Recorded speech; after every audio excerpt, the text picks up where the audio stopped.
बिस्मिल्लाहिर्रहमानिर्रहीम। मोहतरम नाज़रीन, अस्सलाम वालेकुम वरहमतुल्लाहि वबरकातुहू। नाज़रीन, पेश खिदमत है एक सादा सा इंतहाई मुजरब टोटका शुगर के लिए। शुगर के लिए और भी हमने बहुत से नुस्खे अपलोड किए हैं, बड़े बड़े कीमती, आसान और सादा नुस्खे जिनसे लोग इस्तिफ़ादा कर रहे हैं। तो आज का नुस्खा अजीब व गरीब, हैरत अंगेज़ नुस्खा, आप हैरान होंगे।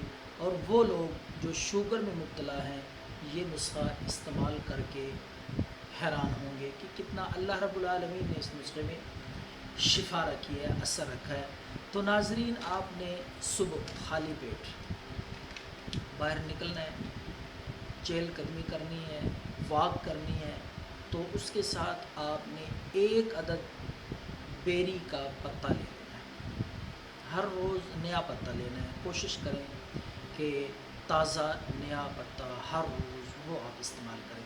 अगर हर रोज़ ताज़ा पत्ता इस्तेमाल करना मुश्किल या नामुमकिन हो तो आप चंद दिनों के लिए पत्ते तोड़ के अपने पास रख सकते हैं और उनमें से हर रोज़ एक एक पत्ता लेके जिस तरीके से हम बताएंगे इस्तेमाल करेंगे तो इंशाअल्लाह शुगर कंट्रोल रहेगी अल्लाह के फजल से।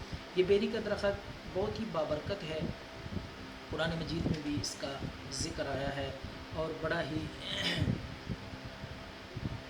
ये अच्छा दरख्त है, इसकी तासीर है। और देखते हैं आप, जब आदमी फौत होता है तो बेरी के पत्ते डाल के उसको नहलाते हैं, तो इन पत्तों की बड़ी तासीर है। अगर बीमार आदमी जिस पे साया हो, नज़र बद हो, हत्ता कि जादू और जिन्नात तक के मरीज़ों को हमने इस्तेमाल कराया है तो बहुत ही इसका अच्छा रिज़ल्ट आया।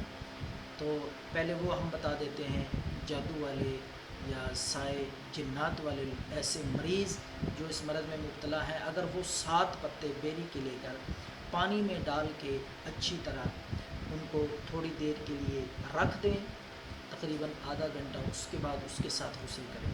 तो चंद दिन इस तरह बेरी के पत्ते डाल के गुस्ल करने से ऐसे जुमला रूहानी अमराज से इंशाअल्लाह अल्लाह पाक आपको शिफा अता फरमाएंगे। तो जो नुस्खा मैं पहले बता रहा था शुगर के लिए, तो वो भी बेहद मुजर्रब और मुअस्सर नुस्खा है। ताज़ा पत्ता एक अदद बेरी का आपने लेकर उसके ऊपर आपने 11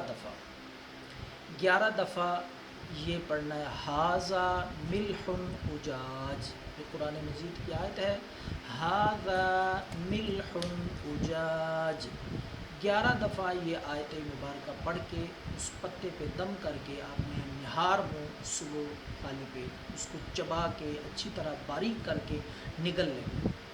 1-2 दफ़ा आपको मुश्किल लगेगा, तो जब प्रोटीन बन जाएगी तो मुसलसल ये आप इस्तेमाल करते रहें, इंशाअल्लाह इसके इस्तेमाल से शुगर कंट्रोल रहेगी। आज़मा के देखें, बड़ा ही हैरान कुन जादुई नुस्खा है शुगर को कंट्रोल रखने के लिए, लेवल पे रखने के लिए। तो ये ख़ुद भी इस्तेमाल करें, दुआओं में याद रखें। अल्लाह हाफ़िज़।